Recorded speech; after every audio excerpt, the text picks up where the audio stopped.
Presented by KB Music World. बोली बाबा ढोरनाथ की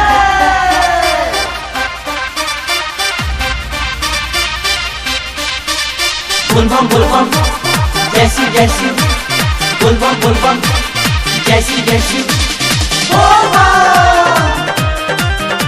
Presented by KB Music World. आप सुन रहे हैं कृष्णा बिहारी को। यो हीरा के घरवा से ये भोला जी, यो हीरा के घरवा से ये भोला जी, ओ हीरा के घरवा से ये भोला जी, दूध के उठावना भइल बा, ओ हीरा के घरवा से ये भोला जी, दूध के उठावना भइल बा, मांग जन भंगिया के गोला जी, मांग जन भंगिया के गोला जी, दूध के उठावना भइल बा, वही जाके घरवा से ये भोला जी, दूध के उठावना भइल बा।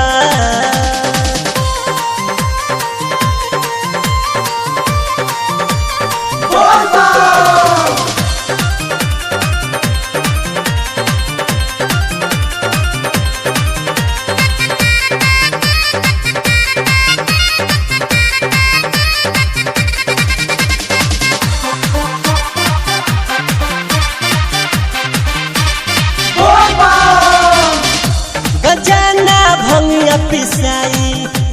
आदत हम कैसे छोड़ाई, अबो से नशा के जी रोकी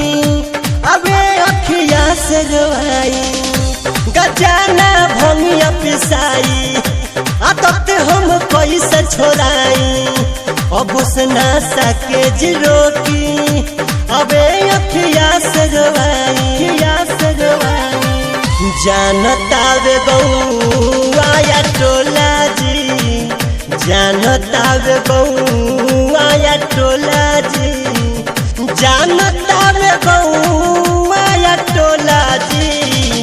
दूध के बा उठावना भोला जी, वही जाके घरवा से ये भोला जी, दूध के बा उठावना भोला जी। बुलबम जैसी जैसी बुलबम जैसी जैसी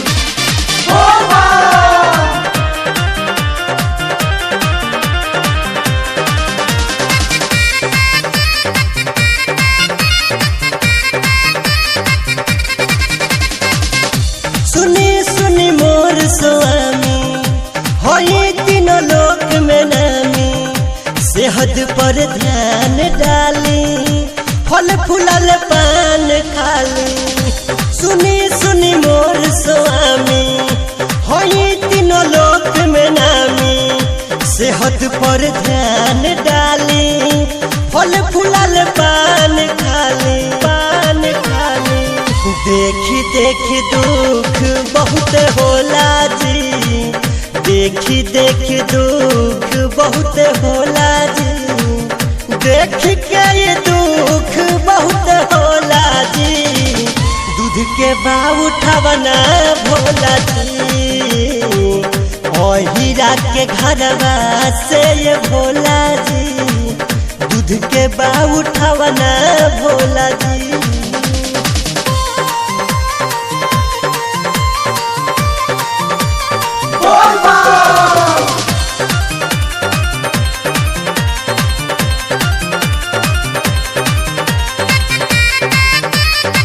Ravi Recording Studio, Amnor.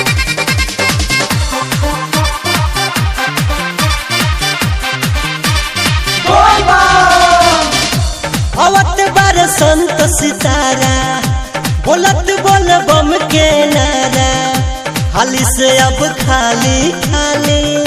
ताजा हो बट किस्म छोहारा, अवत बार संत सितारा बोलत बोल बम के नारा, थाली से अब खाली खाली ताजा हो बट किस्म छोहारा किस्म छोहारा विजय कृष्ण जादव झुमेला जी विजय कृष्ण जादव झुमेला जी विजय कृष्ण जादव झुमेला जी दूध के बाब उठावना भोला जी वही जाके घरवा से ये भोला जी दूध के बाब उठावना भोला जी।